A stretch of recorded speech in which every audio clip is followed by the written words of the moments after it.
Assalamualaikum warahmatullahi wabarakatuh. Perkenalkan, nama saya Sophia Rahmania dari D3 Kesehatan Gigi. Di sini saya akan mengerjakan tugas pertama dari mata kuliah PPAKG. Alat oral diagnostik yang pertama ada kaca mulut atau mouth mirror. Cirinya ada beberapa macam kaca mouth mirror, mulai dari nomor 3 sampai nomor 6. Permukaan kaca atau kaca mulut ini ada yang cembung dan ada yang datar. Selanjutnya ada sonde, alat yang ujungnya runcing terbuat dari stainless steel.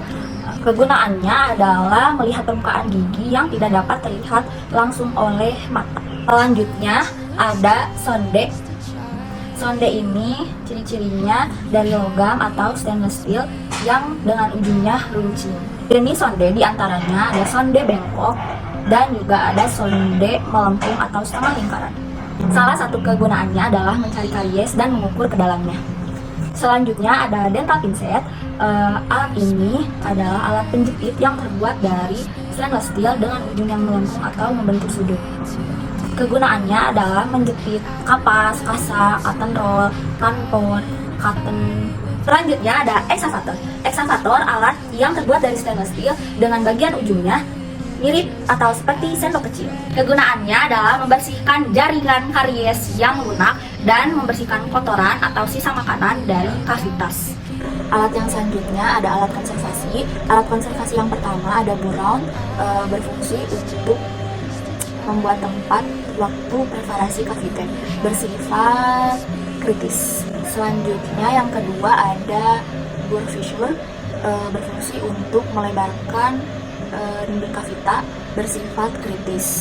Yang ketiga ada bore inverted cone, berfungsi untuk meratakan dasar kavitet, bersifat kritis. Yang selanjutnya ada spatel. Spatel ada dua.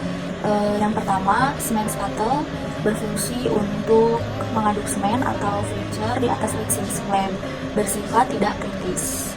Yang kedua agate spatel, yang berfungsi untuk mengaduk bahan tambalan di atas silikat, juga bersifat tidak kritis. Selanjutnya ada mixing slab yang terbuat dari kaca, berfungsi sebagai tempatnya bahan tambalan kayak semen atau fixture, bersifat tidak kritis.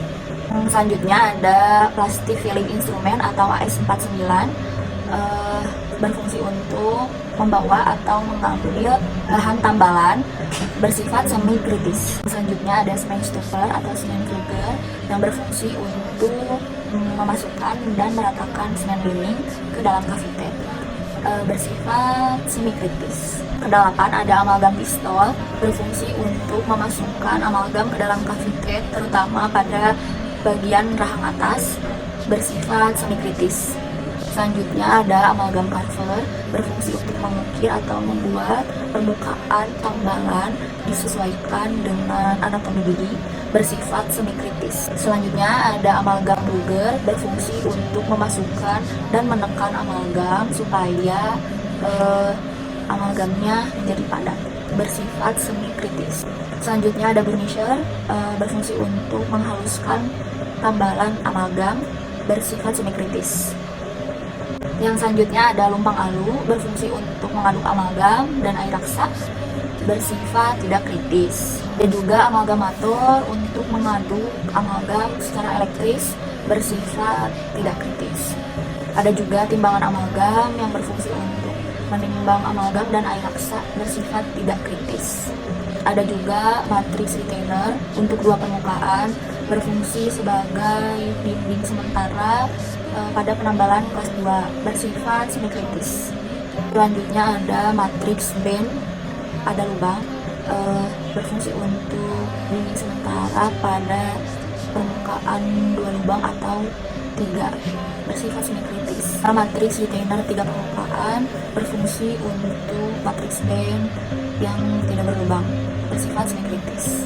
Ada juga celluloid strip, berfungsi sebagai dinding sementara pada saat penambalan, bersifat semi kritis.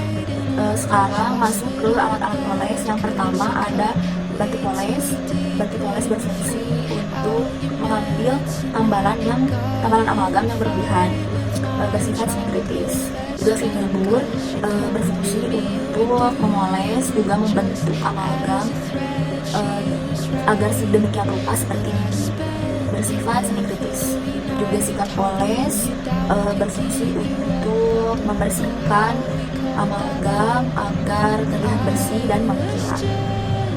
Alat ini juga digunakan pada alat perlindungan khusus. Ada juga rubber cup berfungsi untuk memoles agar tambalan amalgam mengkilat, bersifat semi kritis. Yang terakhir ada finishing strip berfungsi untuk memoles tambalan silikat pada bidang proksimal, bersifat semi kritis. Masuk ke alat terakhir, yaitu alat scaling atau alat perlindungan khusus. Yang pertama ada periodontal probe berfungsi untuk mengukur dalamnya saku gusi, juga bersifat kritis. Yang kedua ada scaler berfungsi untuk membersihkan karang gigi, bersifat kritis. Ketiga ada hoof scaler berfungsi untuk meratakan permukaan akar sehingga terbebas dari karang gigi, bersifat kritis. Keempat ada chisel scaler berfungsi untuk membersihkan permukaan proksimal gigi anterior, bersifat kritis. Yang kelima ada file scaler berfungsi untuk mengambil dan meratakan permukaan akar yang dari saku kalkulus yang rusak, bersifat kritis. Yang keenam ada wing shape scaler berfungsi untuk mengambil suprakalkulus dari gigi posterior, bersifat kritis. Ketujuh ada supra scaler berfungsi untuk mengambil supragingiva, bersifat kritis. 8 ada Tourette scaler berfungsi untuk mengambil subgingiva calculus, jaringan cementum dan jaringan lunak dari dinding pocket, bersifat kritis.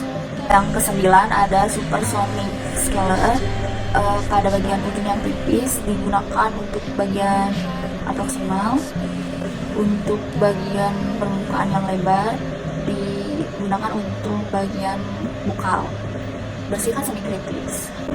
Yang terakhir ada ultrasonic scaler berfungsi untuk membersihkan karang gigi baik sub maupun supra serta debris juga stain, bersifat kritis.